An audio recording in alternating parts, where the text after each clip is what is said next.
Okay, so a fishbowl is pretty simple. There are fish on the inside.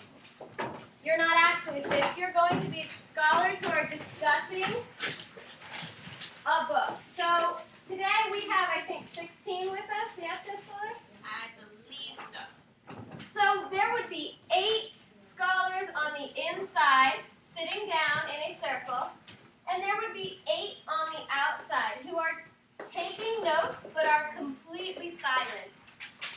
Today you have a template for how you will take notes. You're going to write about people you agree with and why, and people you disagree with and why.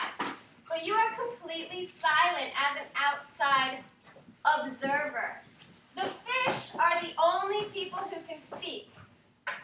But since this is the first time that we've done a fishbowl, we're going to have to model what it looks like and what it doesn't look like, because you have to be respectful. That's part of the reason we have these conversation builders, correct? Yes. So Miss Chen, and when Miss Fuller finishes, they're going to help me show you what a fishbowl does look like and what it doesn't look like. So Mariah, if you're on the outside, should you be talking? No. What should you be doing on the outside? Taking notes and being quiet. And being quiet, because then it's going to be your turn in the fishbowl. The fish change places with the people on the outside. Yes, Amanda? She said being silent. She said being quiet. It's being silent. It's being silent, yes. That's an important distinction. So, well, Miss Chen and I, we can probably start. So, Miss Chen, let's pretend that we are 2 fish. 2 fish. You can grab a seat. Or yes.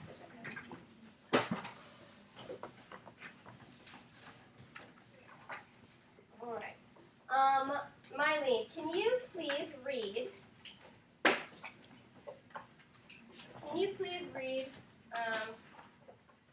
question number 2 for me and Miss Chen? Nice and loud. Perna ERLIT believes Lord, but other characters also act as belief. Which characters who are their targets? The correct way of dealing with belief in real life and the question of feeling.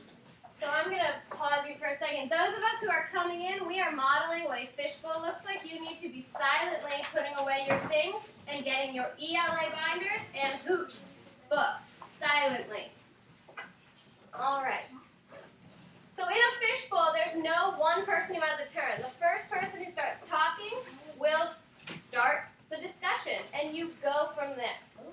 So I think that Dana Matherson is a bully, but I also think that Beatrice is a bully because on page, I would use my text, because on page 55, it says that she broke a football player's collarbone in 2 places. So that's mean.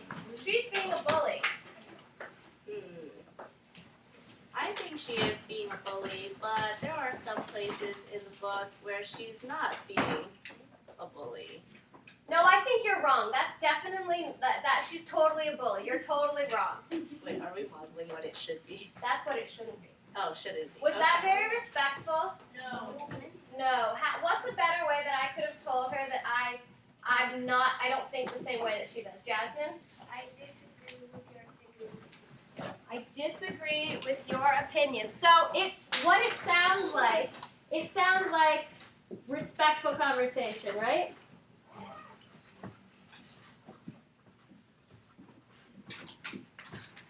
What's another way that I can say that I do not think the same as you? You can call on someone, Ms. Chet, if there's any hands up. Yes, right. I disagree with you because Okay.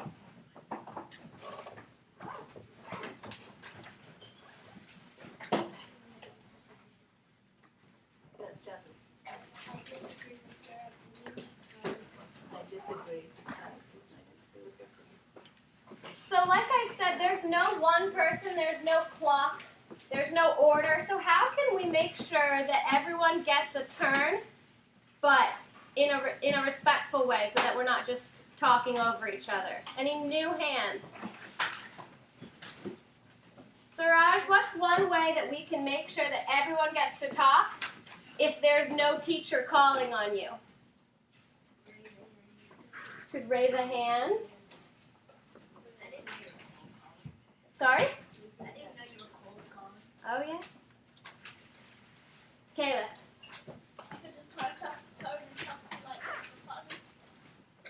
That's the same idea of a fishbowl, but pretend that you have 7 or more partners.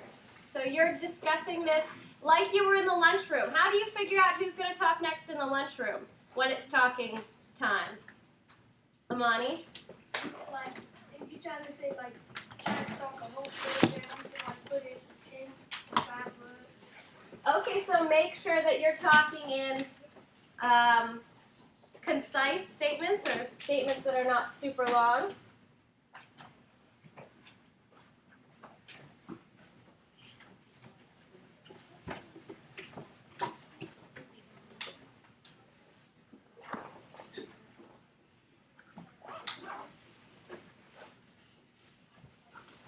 Okay, good.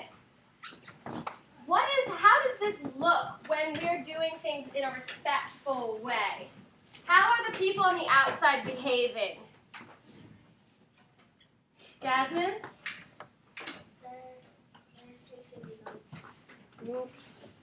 And how are they taking notes? Are they talking while they're doing it?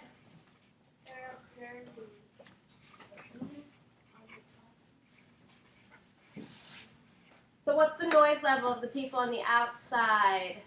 Jose? The people on the outside of the circle who are observing the fish discussion? Quiet or silent?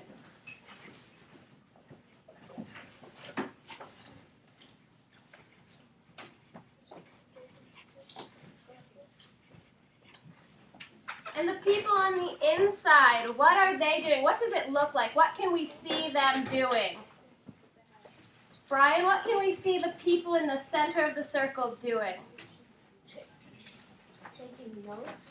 Well, the people on the inside are not taking notes. Only the people on the outside take notes. How do you think we should be sitting? How do you think we should be listening? Jose?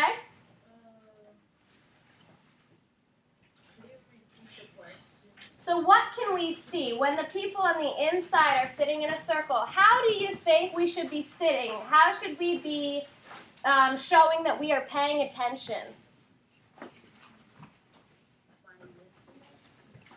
All right, how do you see that someone is listening? What can a student do that shows you that they are listening to you and that they are understanding what you're saying? Miss Fuller and I ask you to do this all the time when we want your eyes. Yeah, so we should be tracking our speaker.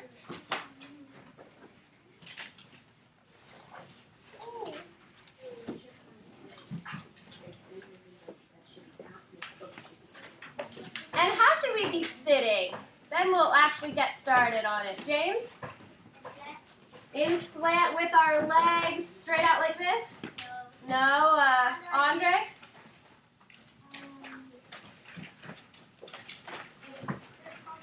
Yes, sitting in slant with crossed legs.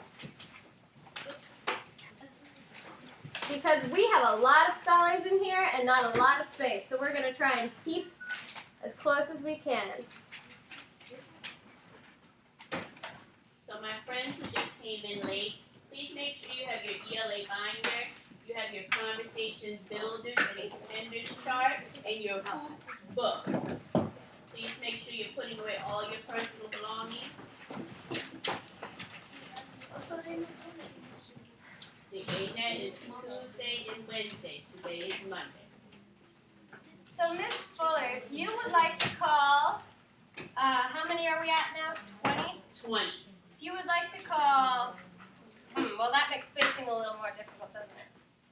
Now I was thinking maybe we can have maybe like the members of Group D, and they could maybe sit at table 3. Well, no, this table 4. Sorry, table 4, and then everyone else can either A, stand around or sit around, maybe standing just for purposes and time, since we do have to have Spanish at 11, so that you guys can get an idea of what a fishbowl discussion would look like.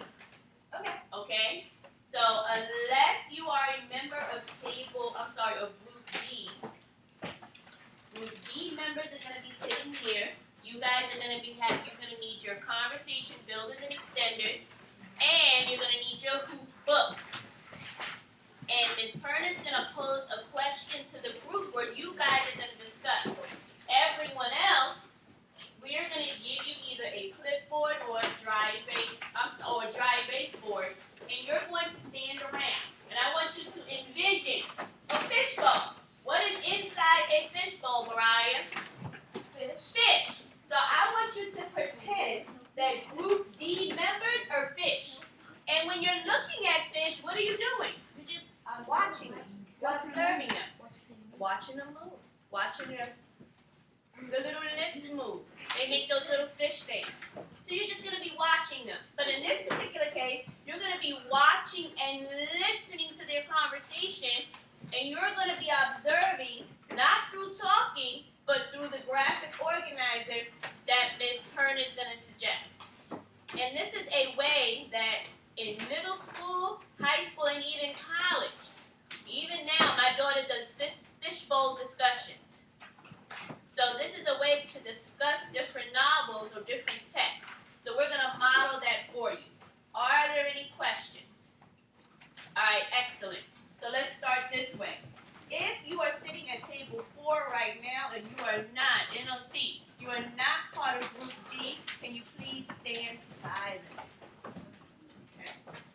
Damien stood silently and put on his chair. If you are part of Group D and you are not sitting at table 4 right now, can you stand silently and walk over to table 4?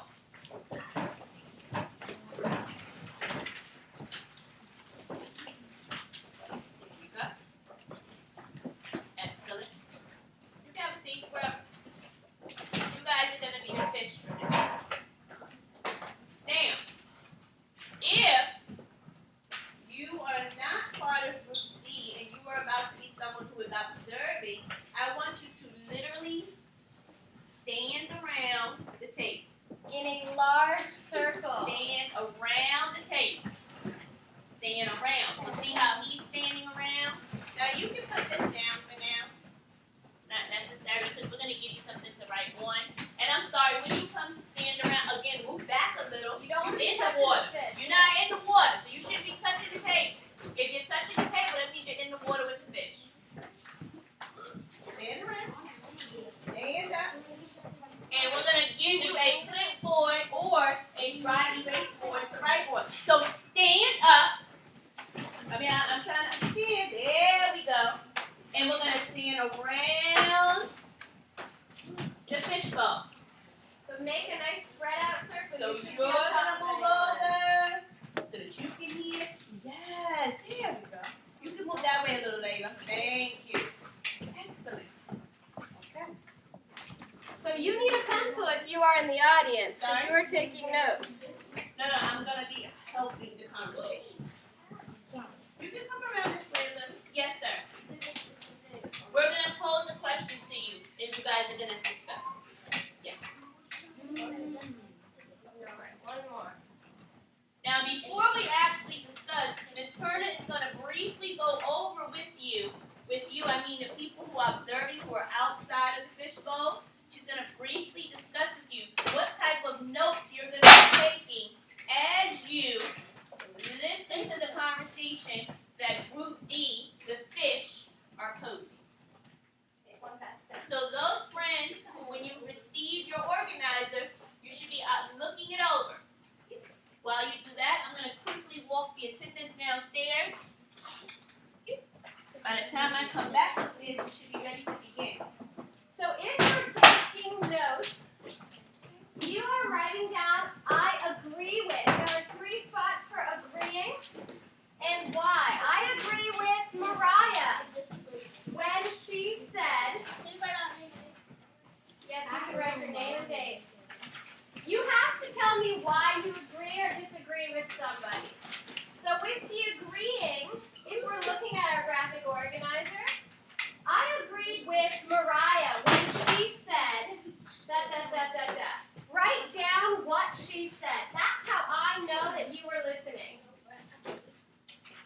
you don't agree with it, you don't have to write nothing. If you disagreed, then you have to say, I disagreed with Mariah when she said that, because I think that.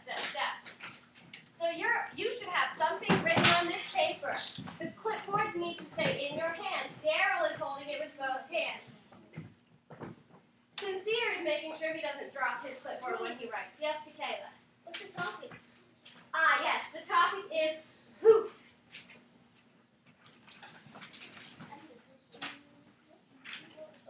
Then just use it, then you need to get one. And you just hold it. Please stand silently to let me know that you have finished writing down your response. If there are extras, I'll come and get them. Stand. Who's the topic? It does not involve discussion.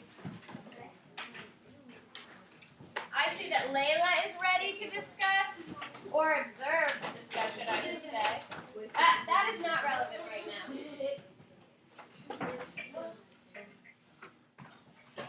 I see Irvin is ready.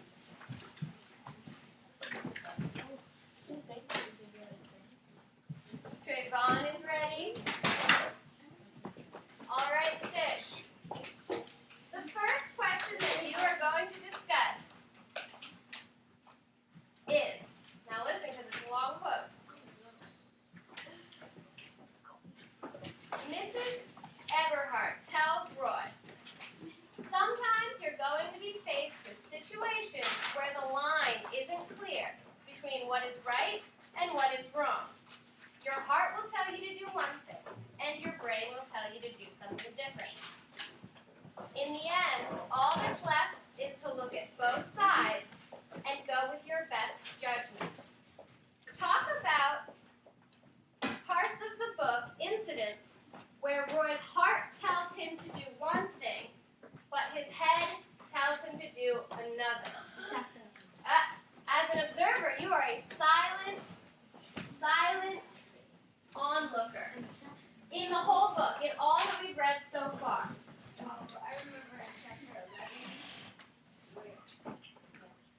I remember in chapter 11 where Beatrice and Mullet Fingers were running to somewhere,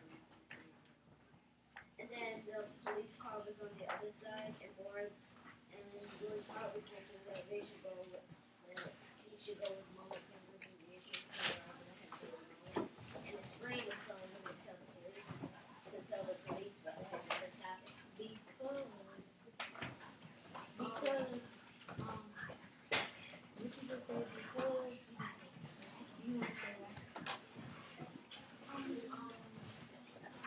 I think that because it's kind of a dilemma where if you do one thing, there might be a consequence, and if you do another thing, there might be a reward and then another consequence.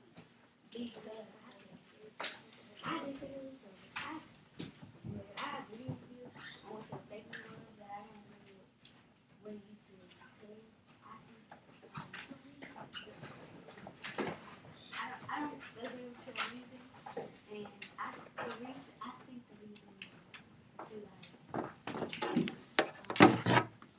like he didn't know because he was so close to Beatrice and stepbrother, and those were the only two friends they had.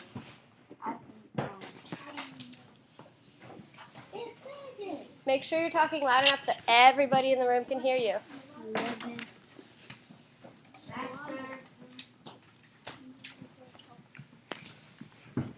Take a step back. You are in the fishbowl. I agree with who's she talking to?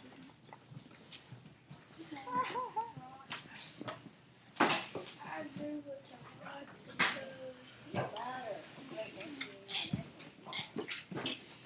I agree with Siraj because chapter 11 says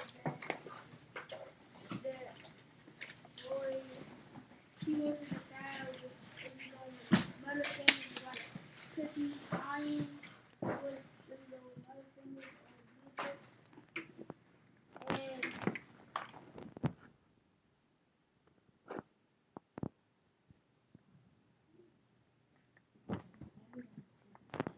Ms. Fuller, we were supposed to have finished reading chapter 2, right? I mean, chapter 12. Yes, for homework. So you can go ahead and talk about that.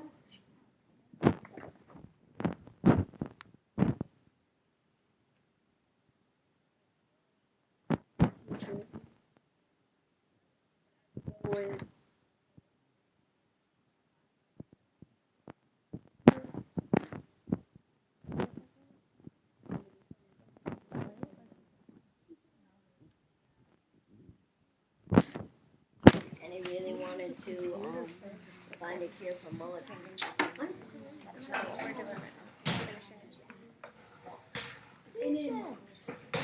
And their muck.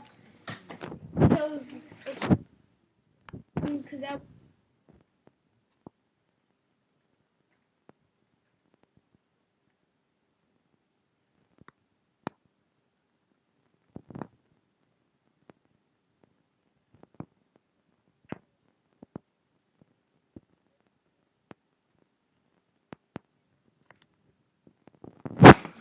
Because at the hospital, Muddy Fingers was acting like his name was no. They were lying about Muddy Fingers and that his name was worried on his information and stuff. So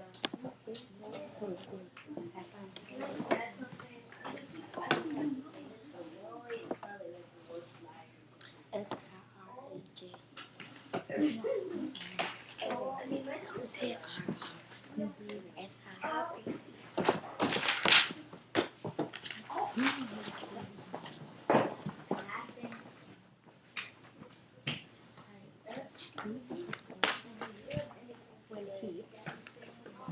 Going back to the chapter 2, when Roy and Dana were having a fight, and Dana was strangling Roy on the bus. There was a bit of dilemma in there as well. Roy, his brain forgot that he should punch Dana so he could escape.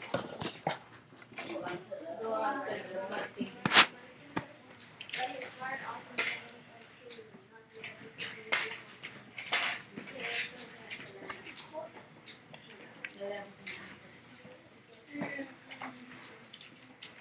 I think this chapter.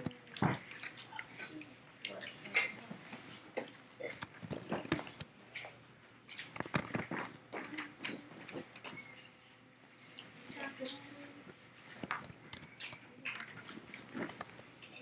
I think this is chapter 2. And chapter 2 says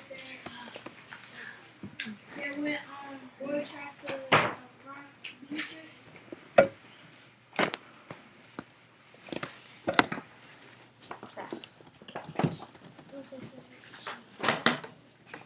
Talk louder because we have some people who want to hear you but aren't sure of what you're saying. Chapter 2 says when Roy tried to confront Beatrice.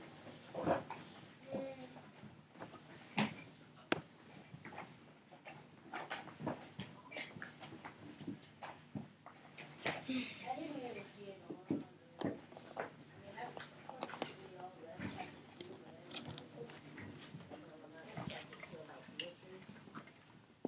The only dilemma I saw. What about what happened? What about On the like bus? when? You mean when, Dana? You know when Dana when Dana snatched Roy into the closet, the janitor's closet, and he.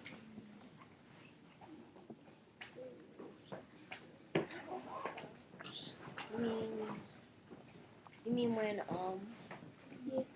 You mean when Dana snatched Roy into that closet? Mhm. Oh yeah. So you're So- referring to chapter 11. Where do you see a dilemma in that?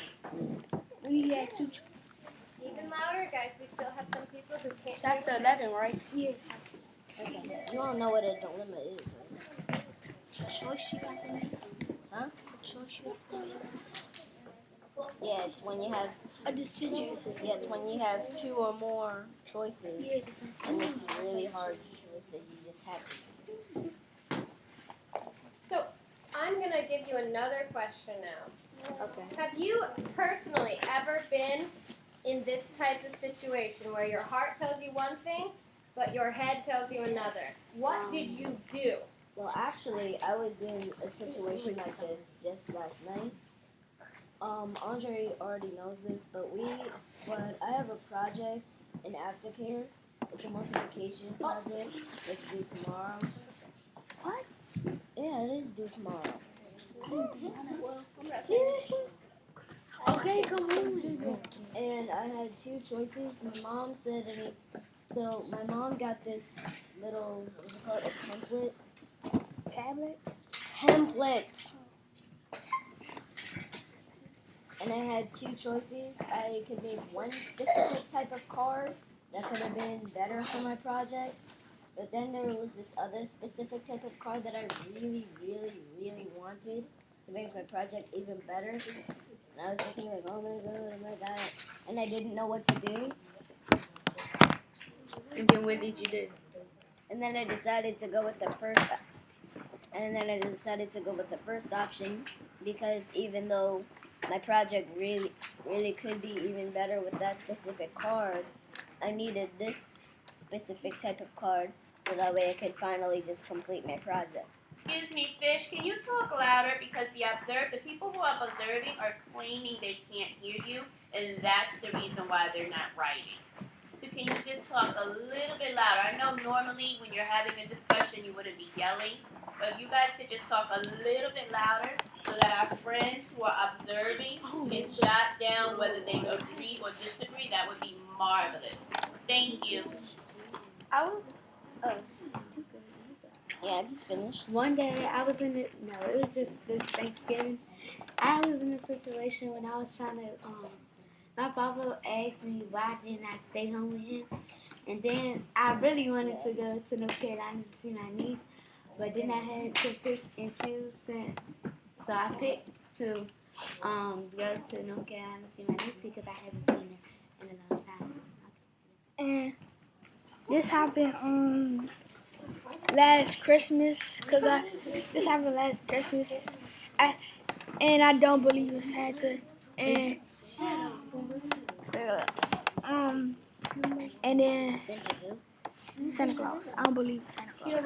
You don't celebrate. And then last Christmas, my mom asked me what did I wanted, like a game or something. It was hard to choose between the Get two guys. You couldn't get two. Let me guess, you had to choose between just a one. PS3 or a tablet. It was between the Kindle, the Kindle or a tablet. It was real hard to choose because I love technology, and both of them have you can get so many apps on both of them. So I chose the Kindle. Makes sense. So you could get books and stuff. Mm-hmm. You can So that way you can get books improve on the your reading tablet. skills. All right. So if you are observing, you are silent. Taylor, do you have anything to say? Anything? Like last Christmas, like my mommy said she was going to get me nothing, but she really did, and I was mad. What does this have to do with the dilemma that you were in? Two choices. Were there two choices? And she said, "What do you want?" I said, "A tablet." She Can you talk louder, said, "Or a please? DS." Okay. So you had to choose between I said tablet. So you had to choose between a tablet and a DS. I said tablet. So we're going to move on to our third question. Dana Matherson bullies Roy, but other characters also act as bullies. Which characters? Who are their targets? And discuss ways of dealing with bullies in real life and your personal experience with bullies. We had this on a homework question. So now I Yes, can yes, just. So besides Dana, who are the other bullies in Hoop? And who are they bullying? Well, we already know Beatrice is an obvious one.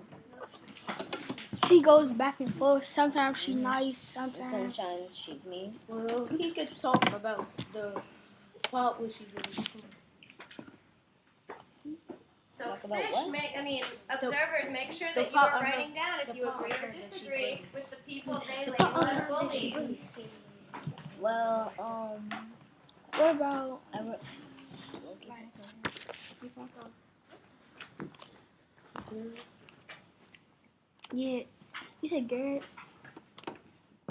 Garrett. No, he's not a bully.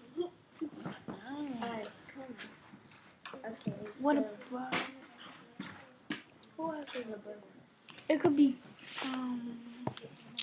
Don't say girls.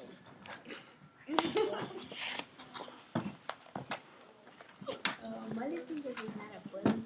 You guys have to talk louder. They can't hear you. And you need to talk clearly. You're mumbling. And then they can't comment if they agree or disagree. Okay.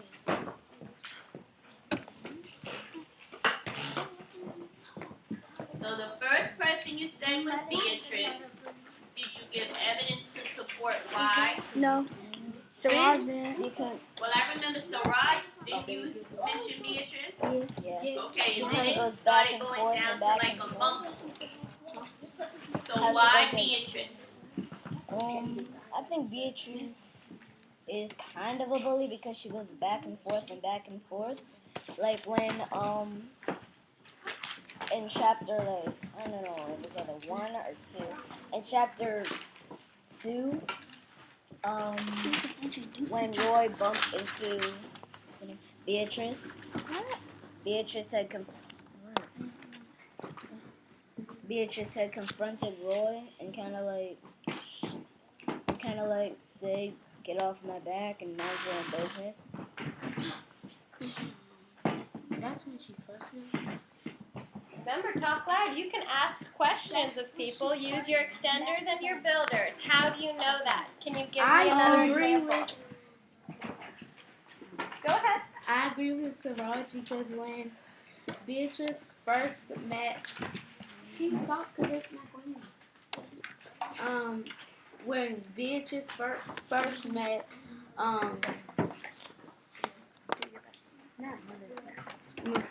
met, Roy, at Trace Middle High School, they was like going back and forth, like, yeah, what you said when he was like, when Beatrice was like, when on the bus, and Beatrice noticed that Roy was looking after that boy, and then when they came to the school, she was like back off because maybe something was going on between the mystery boy and Beatrice.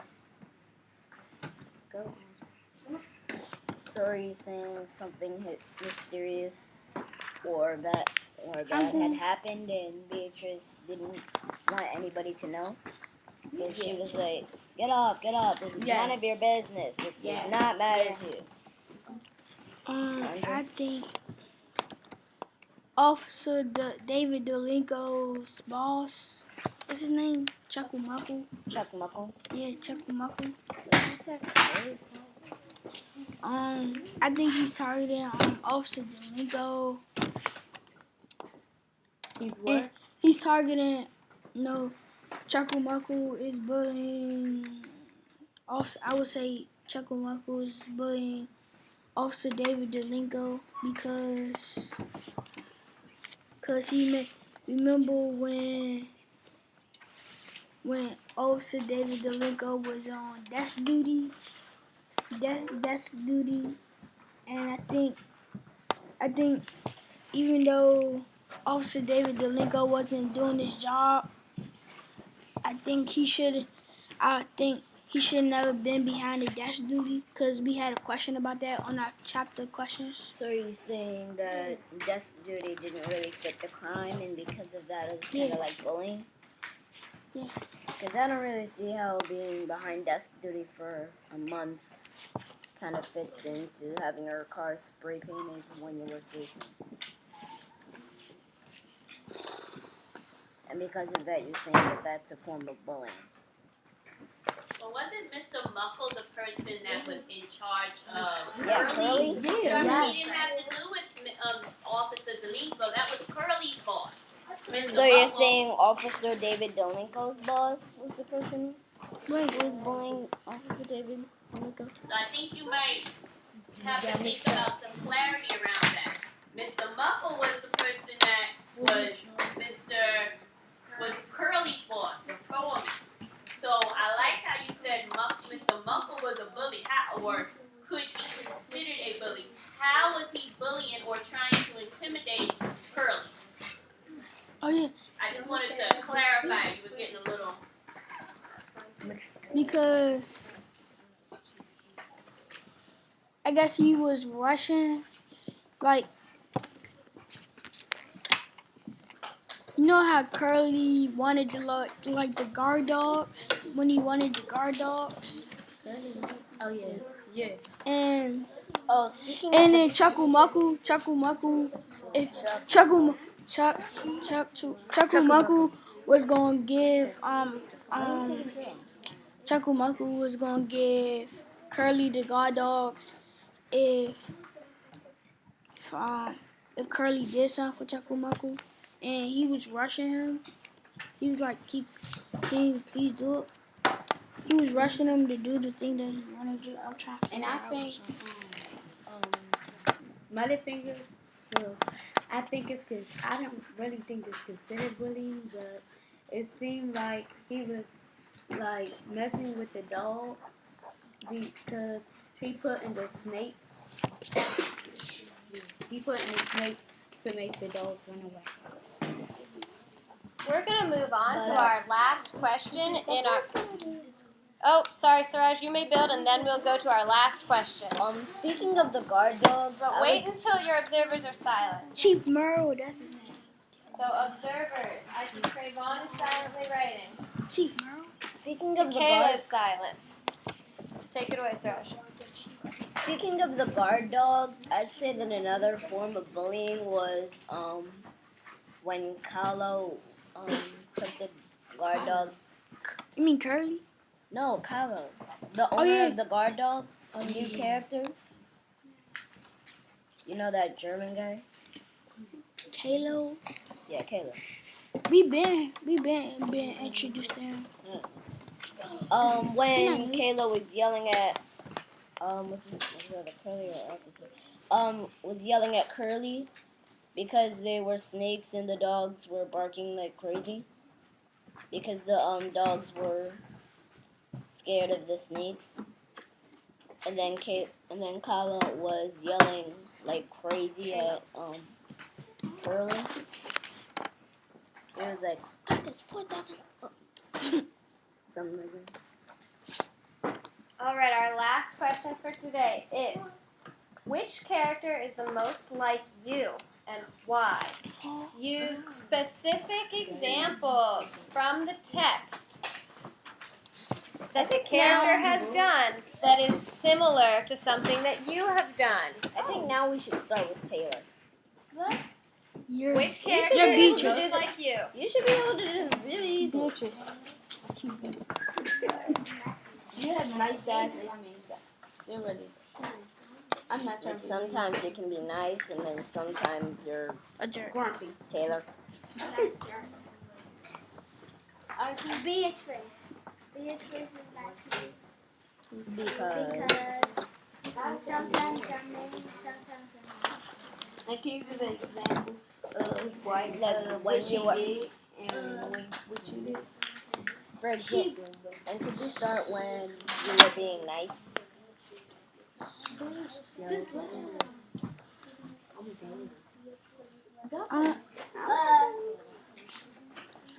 side of me is being Beatrice, book football player and when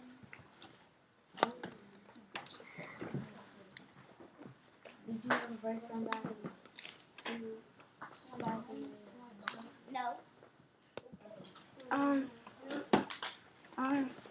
I could be Garrett because you know how Garrett gives good advice to Roy.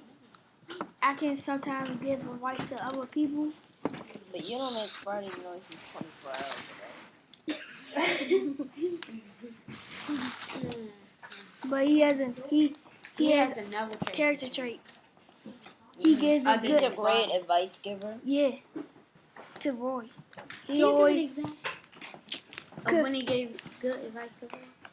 Like he know what's going on around the school. Like when he told Roy about How Dana wanted to get him back Beatrice, during 7th about grade. Beatrice and how they got introduced to each other, Beatrice. And can you give one example of what you used to be like that? Can you give one example Of when you were giving advice? Yeah, giving you good advice about something around school? Like he knows when all the specific competitions are, and with that he can help his friends study for them. For example, the spelling bee is coming up, and he's been helping me with the spelling bee. Yes. Okay, come on. I'm done. Oh, I think that I'm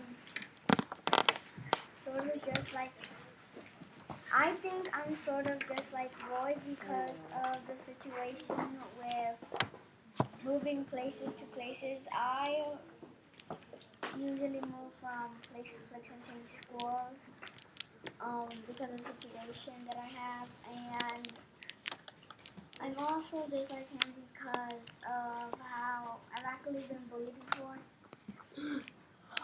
Not that much. not in that harmful way. But I had like some sort of situations as Roy did with me, and Which one, Daniel?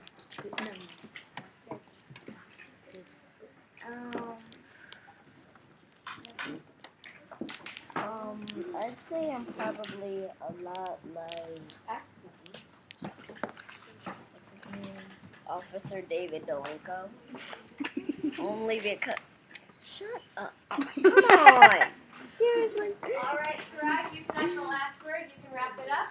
And then I think I'm a lot like Officer David Dolenko. Only because when someone gives me a mission or an assignment,